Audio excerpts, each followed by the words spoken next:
Magandang araw! Ang ibabahagi ko ngayong araw ay ang akda ni Rizal na Mi Ultimo Adios.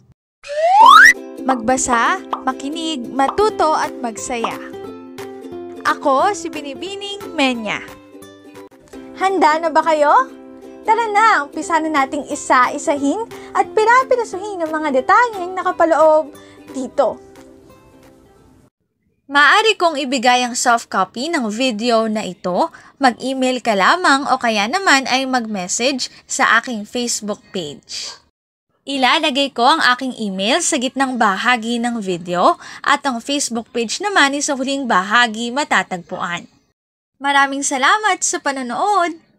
Katulad ng binanggit ko kanina, ang ibabahagi ko ngayong araw ay ang akda ni Jose Rizal na Mi Ultimo Adios.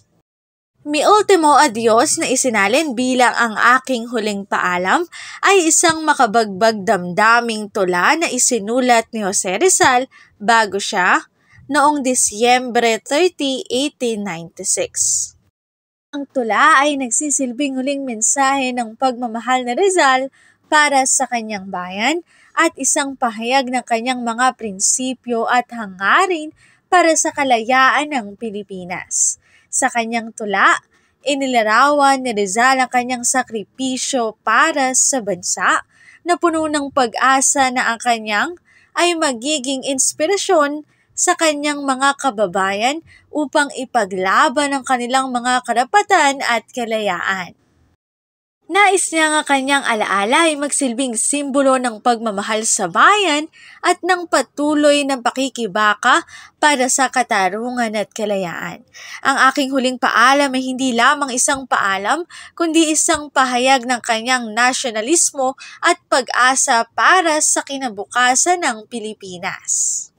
Sa kabila ng kanyang mga pagsubok at sakripisyo, nanatili siyang puno ng pag-asa at determinasyon para sa kanyang inang bayan, na patuloy na nagbibigay inspirasyon sa mga susunod na henerasyon. Narito ang aking sanggunian sa PowerPoint template na aking ginamit. Kung interesado ka ay maaari mo rin itong bisitahin.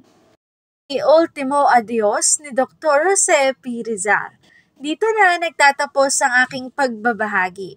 Sana ay marami kayong natutuhan. Muli magbasa, makinig, matuto at magsaya. Ako si Binibining Menya. Paalam!